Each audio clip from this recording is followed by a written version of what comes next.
Hello everyone, welcome in the Vishwas Navsarda Senior Secondary School's online platform.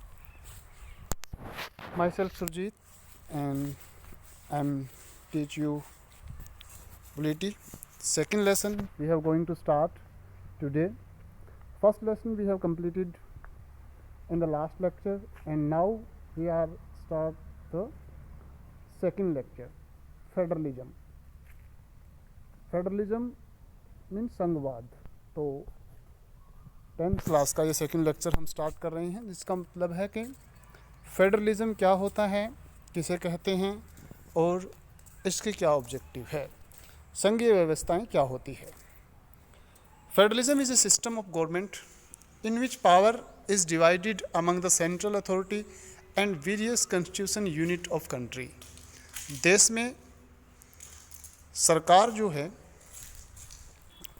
विभिन्न सत्रों की होती है, उनके बीच में जो सत्ता का विभाजन होता है, सेंट्रल अथॉरिटी और राज्यों के बीच में जो पावर बंटी होती है, वो संघीय व्यवस्था होती है। फेडरलिज्म उसे कहा जाता है जिस देश में केंद्र सरकार और राज्य सरकारों के बीच शक्तियों का विभाजन होता है।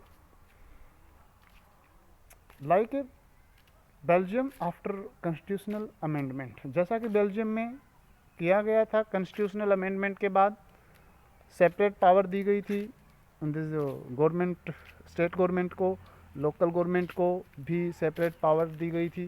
तो वहाँ पर क्या था, वो एक फेडरलिज्म था, संघीय व्यवस्था थी, federal structure of the government था।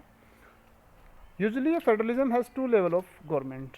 प्राय जो फेडरलिज्म होता है उसमें दो प्रकार की सरकारें होती है, दो लेवल की गवर्नमेंट होती है, दो से ज़्यादा भी हो सकती है।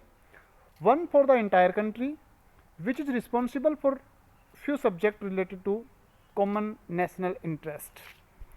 जो दो लेवल की सरकारें होती है उनमें एक लेवल की सरकार होती है इंटायर कंट्री के लिए, पूरे देश के लिए, विच is responsible for few subject, जो के कुछ एक ऐसे कॉमन इंटरेस्ट के, जो राष्ट्रीय हितों से जुड़े हुए विषय होते हैं, उन पर कानून बनाती है। Other state government that look after much of the day to day administration of the state. और उसके बाद दूसरे स्तर की जो सरकारें होती हैं वो राज्य सरकारें होती हैं, जो डे बाय डे के कार्य देखती हैं और लोकल लेवल के जो राज्य स्तरीय कार्य होते हैं वो देखती है। यानी कि फेडरलिज्म में दो प्रकार की सरकारें होती हैं, एक वो जो पूरे देश के लिए सरकार होती है, देश के शासन को देखती है, जो राष्ट्रीय मुद्दों को देखती है, और दूसरी राज्य सरकारें जो लोकल लेवल के मुद्दों को, राज्य स्तरीय मुद्दों को, क्षेत्रीय मुद्दों को देखती हैं, डे बाय डे के प्रशासन को, दिन प्रतिदिन के शासन को संचालित करती है। Court should act as a umpire and have power to interpret constitutions and power of different level of government. देश में जो कोर्ट होती है, जैसे हमारे यहाँ पे सुप्रीम कोर्ट है, हाई कोर्ट है, डिस्ट्रिक्ट कोर्ट्स हैं, तो ये सभी कोर्ट्स क्या करती हैं, ऐसे एक्ट एज ए अंपायर, एक अंपायर की भूमिका निभाती है, निर्णायक की भूमिका निभाती है।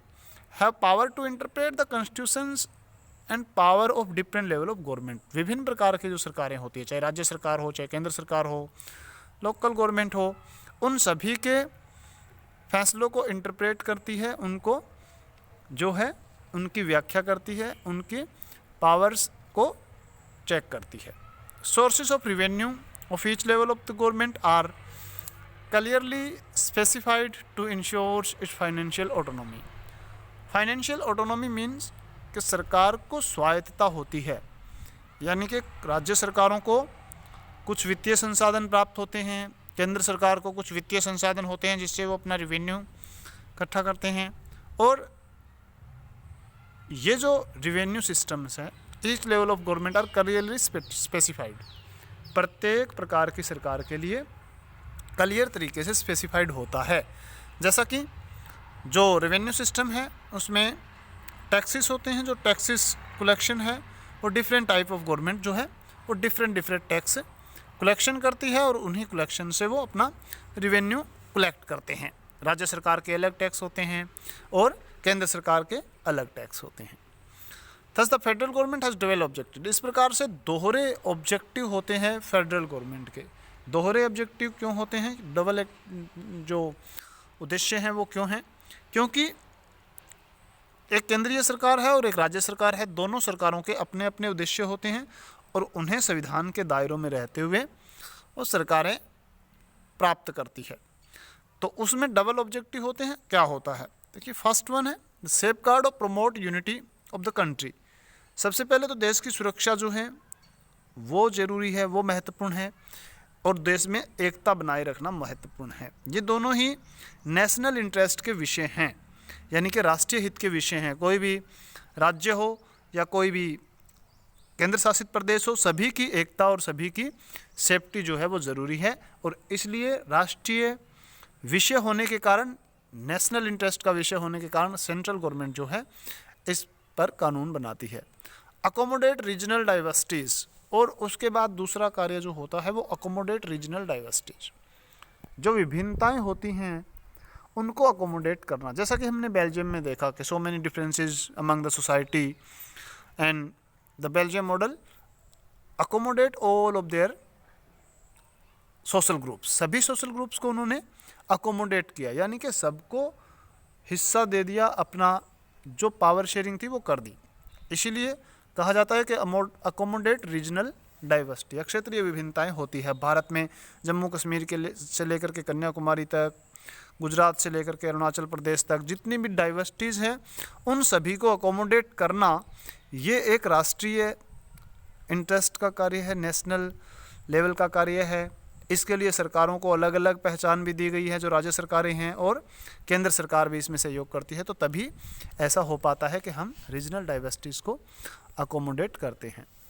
The exact balance of power varies from one federation to another and mainly depend upon historical context in which federations was formed. The exact balance of power varies from one federation to another. एक संघीय व्यवस्था से दूसरी संघीय व्यवस्था में power का जो बैलेंस है, संतुलन है, वो अलग अलग हो सकता है, अलग अलग प्रकार का हो सकता है। क्यों हो सकता है? क्योंकि किसी देश में किसी प्रकार की परिस्थितियां हैं, दूसरे देश में किसी अन्य प्रकार की परिस्थितियां हैं। तो इसका मतलब जो फेडरेशन है उसमें अलग अलग प्रकार से जो बैलेंस ऑफ पावर है वो होता है, यानी कि कहीं पर राष्ट्रपति ज़्यादा शक्तिशाली होता है, कहीं पर प्रधानमंत्री ज़्यादा शक्तिशाली होता है। जैसे भारत में प्रधानमंत्री जो है वो शासन की धुरी है, अमेरिका में राष्ट्रपति जो है वो शासन की धुरी है। तो balance of power varies from federation to another, एक फेडरेशन से दूसरे फेडरेशन में अलग अलग हो सकता है। इसके बाद राज्य सरकारें भी अलग अलग पावर यूज़ करती है, कोर्ट जो हैं उनको अलग अलग देशों में, अलग अलग फेडरेशन में अलग अलग पावर मिली है। तो ये हिस्टोरिकल कॉन्टेक्स्ट पे डिपेंड करता है कि देश का ऐतिहासिक विकास कैसे हुआ है, देश ने ऐतिहासिक तरक्की किस प्रकार से की है, इससे ये तय होता है। There are two kind of routes through which federation have been formed. Two kind of route, दो प्रकार के रूट्स होते हैं जिनमें फेडरेशन जो है वो आकार लेता है, यानी कि कोई भी संघीय व्यवस्था दो प्रकार की हो सकती है। पूरे विश्व में जो है दो प्रकार की संघीय व्यवस्था होती है। तो दो प्रकार की जो संघीय व्यवस्था है उससे जुड़े हुए जो क्वेश्चंस हैं उनको हम नेक्स्ट वीडियो में करेंगे। इस वीडियो में बस इतना ही, और नेक्स्ट वीडियो में हम इससे आगे स्टार्ट करेंगे। तो इसमें आपने मीनिंग ऑफ फेडरलिज्म, इसके ऑब्जेक्टिव और जो डबल ऑब्जेक्टिव है फेडरल गवर्नमेंट्स के वो आपने करने हैं। तो ये 3 क्वेश्चंस जो आपके लिए हैं ये आपने इस वीडियो में करने हैं। नेक्स्ट वीडियो में हम करेंगे जो आपका फेडरेशन के टाइप्स हैं और किस प्रकार से ये फेडरेशन जो है सक्सेसफुल होता है, इसके बारे में हम आगे पढ़ेंगे। Thank you so much.